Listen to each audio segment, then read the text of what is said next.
Okey, ni dia. Depan saya ni adalah CPU yang menggunakan casing menggunakan casing apa dia? Saya akan memilih Armageddon.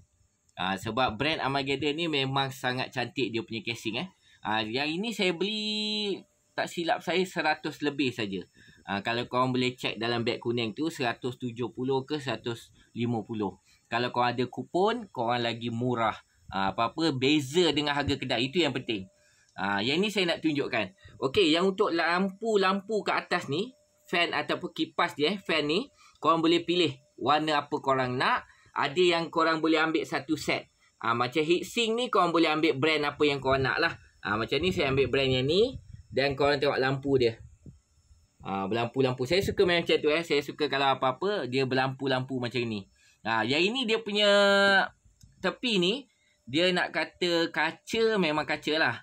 Nak kata kaca, memang kaca. Pelik juga dia kaca. Dia memang kaca. Sebab saya tengok, saya buka tapi tebal. Kaca dia sangat tebal. Okey. Daripada segi sudut tengah dia pula. Ni tengah dia. Korang boleh lihat sini. Abu-abu sikit. Okey, saya tunjuk lah. Ni. Daripada segi sudut dia punya lampu Armageddon. Dia sampai ke bawah. Nampak tu. Dia warna putih memang kalau bagi saya sangat cantik lah. Sangat cantik. Kalau korang kaki gaming, nak buat PC ataupun nak buat komputer desktop CPU, korang boleh lah ambil casing Armageddon.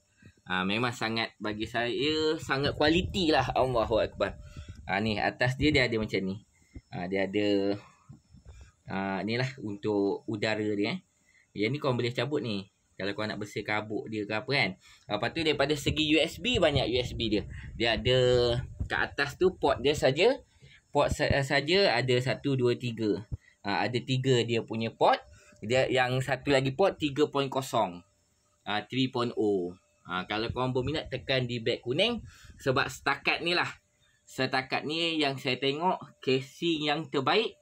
Dan casing yang luar biasa daripada segi dia punya design, memang korang kena ambil Armageddon. Sebab Armageddon ni adalah spek gaming yang daripada azali dulu Maksudnya dia keluarkan gaming punya ni lah, banyak orang panggil gaming punya mouse, dia punya speaker. Korang boleh lihat sendirilah. Apa-apa pun Armageddon memang terbaik. Okeylah. Ciao. Assalamualaikum.